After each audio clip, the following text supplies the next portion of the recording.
Christus vivit. Il vit le Christ. Lettre du pape François aux jeunes et à tous ceux qui restent jeunes. Des jeunes saints. Le cœur de l'Église est aussi riche de jeunes saints qui ont offert leur vie pour le Christ et pour beaucoup en allant jusqu'au martyre.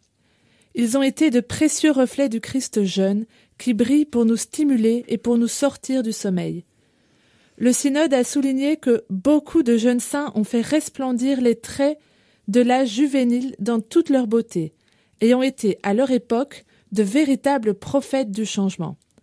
Leur exemple nous montre de quoi sont capables les jeunes quand ils s'ouvrent à la rencontre avec le Christ.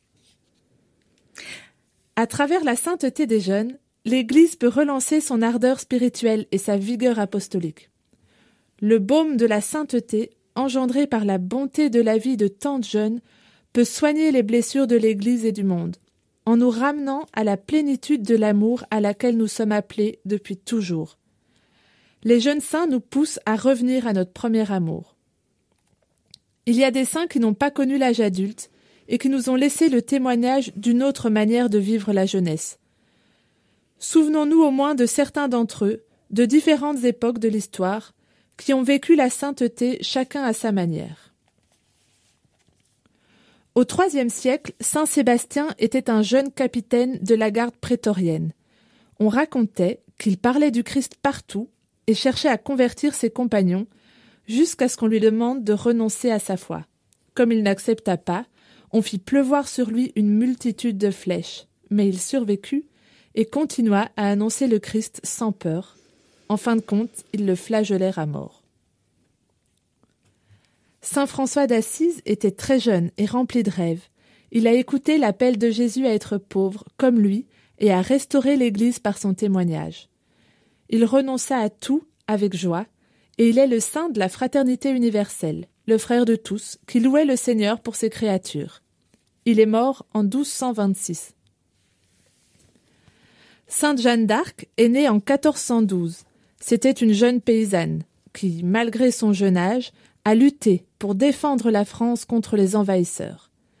Incomprise à cause de sa manière d'être et de vivre la foi, elle est morte sur le bûcher. Le bienheureux André Puyen était un jeune Vietnamien du XVIIe siècle. Il était catéchiste et aidait les missionnaires. Il a été emprisonné pour sa foi et comme il ne voulait pas y renoncer, il a été assassiné. Il est mort en disant « Jésus ». Au cours du même siècle, sainte Catherine Tekakwitha, une jeune laïque native d'Amérique du Nord, a subi une persécution pour sa foi et a fui en marchant plus de 300 kilomètres dans une épaisse forêt. Elle s'est consacrée à Dieu et elle est morte en disant « Jésus, je t'aime ». Saint Dominique Savio offrait à Marie toutes ses souffrances. Quand saint Jean Bosco lui apprit que la sainteté suppose qu'on soit toujours joyeux, il ouvrit son cœur à une joie contagieuse. Il cherchait à être proche de ses compagnons les plus marginalisés et les malades. Il est mort en 1857, à 14 ans, en disant « Quelle merveille je vois !» Sainte Thérèse de l'Enfant Jésus est née en 1873.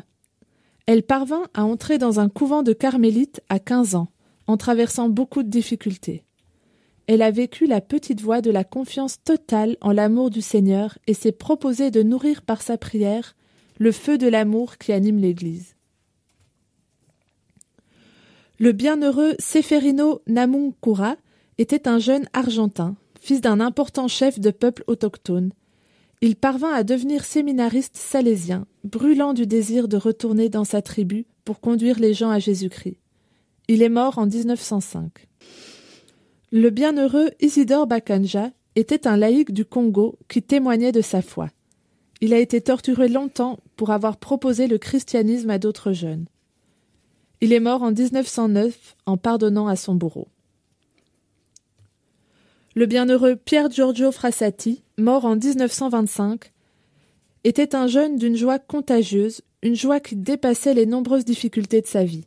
Il disait qu'il essayait de répondre à l'amour de Jésus qu'il recevait dans la communion, en visitant et en aidant les pauvres. Le bienheureux Marcel Callot était un jeune Français, mort en 1945. Il fut emprisonné en Autriche dans un camp de concentration où il réconfortait dans la foi ses compagnons de captivité au milieu de durs travaux. La bienheureuse Chiara Bandano, morte en 1990, fit l'expérience de la manière dont la souffrance peut être transfigurée par l'amour. La clé de sa paix et de sa joie était sa pleine confiance dans le Seigneur et l'acceptation de la maladie comme expression mystérieuse de sa volonté pour son bien et celui des autres. Que tous, ainsi que beaucoup d'autres jeunes qui souvent ont vécu à fond l'Évangile dans le silence et dans l'anonymat, intercèdent pour l'Église afin qu'elle soit remplie de jeunes joyeux, courageux et engagés qui offrent au monde de nouveaux témoignages de sainteté.